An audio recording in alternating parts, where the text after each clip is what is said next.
வெந்த புண்ணில் வேல் பாய்ச்சிய ராயுடு. ஆர்சிபி ரசிகர்கள் அலறல். இனிமேத்தான் இருக்கா? நேற்றைய போட்டியில் படு தோல்வியை சந்தித்து ஆர்சிபி இந்த ஆண்டும் கோப்பையை வெல்லாமல் வெளியேறிய நிலையில் தற்போது பலரும் ஆர்சிபி அணியை விமர்சனம் செய்து வரும் நிலையில் அம்பத்தி ராயுடு தினுசாக ஆர்சிபி அணியை பங்கம் செய்த சம்பவம் ஆர்சிபி ரசிகர்களை சமூக வலைதளம் பக்கம் தலை காட்ட முடியாமல் செய்திருக்கிறது. பெங்களூருவில் நடைபெற்ற 68வது லீக் ஆட்டத்தில் சிஎஸ்கே அணியும் ஆர்சிபி அணியும் பல பரீட்சை நடத்தியது. இதில் சிறப்பாக விளையாடிய ஆர்சிபி அணி வெற்றி பிளே ஆஃப்க்கு சென்றது. அப்போது ஆர்சிபி ரசிகர்கள் ஏதோ ஐபிஎல் கோப்பையை வென்றது போன்று மைதானத்தை சுற்றி வந்து கொண்டாடி சிஎஸ்கே ரசிகர்களை வெறுப்பேற்றினர். மேலும் ஆர்சிபி அணியின் ஸ்டார் வீரரான விராட் கோலி சிஎஸ்கே ரசிகர்களை பார்த்து வாயை மூடுங்கள் என்று சைகை செய்தார். இது சிஎஸ்கே ரசிகர்கள் மனதை உடைத்தது. அது மட்டுமின்றி தோனிக்கு கை கொடுக்காமல் ஆர்சிபி வீரர்கள் கொண்டாடினர். மேலும் சிஎஸ்கே வீரர்கள் மைதானத்தை விட்டு வெளியேறும் போது ஆர்சிபி ரசிகர்கள் சூழ்ந்து கொண்டு வெறுப்பேற்றினர். இந்த நிலையில் ஆர்சிபி அணி தற்போது எலிமினேட்டர் போட்டியில் தோல்வியை தழுவி தொடரில் இருந்து வெளியேறியது.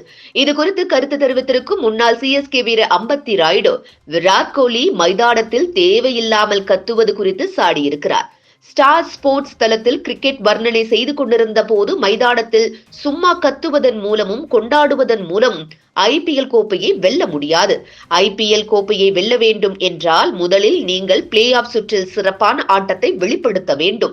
முக்கியமான போட்டிகளை வெற்றி பெறும் பழக்கத்தை கற்றுக்கொள்ள வேண்டும் என்று அம்பத்தி ராயுடு சரியான முறையில் பதிலடி கொடுத்திருக்கிறார். ராயுடுவின் இந்த பதிலை சிஎஸ்கே ரசிகர்கள் சமூக வலைதளத்தில் வைரலாக்கி வருகின்றனர். ஏற்கனவே ஆர்சிபி கொண்டாட்டத்தை கிண்டல் செய்த ராயுடு சிஎஸ்கே வேண்டுமானால் ஒரு கோப்பையை வாங்கிக் கொண்டு மைதானத்தை சுற்றி வாருங்கள் என்று கூறியிருந்தது குறிப்பிடத்தக்கது. எப்போது விளையாட்டு என்பதை கடந்து சென்னை ரசிகர்களை சூழ்ந்து கொண்டு ஆர்சிபி ரசிகர்கள் கிண்டல் செய்ததுடன் தாக்குதல் சம்பவத்தில் ஈடுபட்டார்களோ அப்போதே ஆர்சிபி தோல்வி எழுதப்பட்டுவிட்டதாக பலரும் கமெண்ட் செய்த நிலையில் நேற்றைய போட்டியில் அதுதான் நடந்திருக்கிறது. முன்னாடி பாத்தீங்கன்னா நம்ம மனிதர்களே அல்லனால பல உயிர்கள் சேதம் ஏற்பட்டது சார். இப்ப அந்த அவலங்கள் மாறி இப்போ நம்ம கவர்மெண்ட் நமக்கு இந்த மிஷின் ரோபோட் இறக்கிருக்காங்க சார். இந்த ரோபோட்ல பாத்தீங்கன்னா 4 கேமராவோட வந்திருக்கு சார்.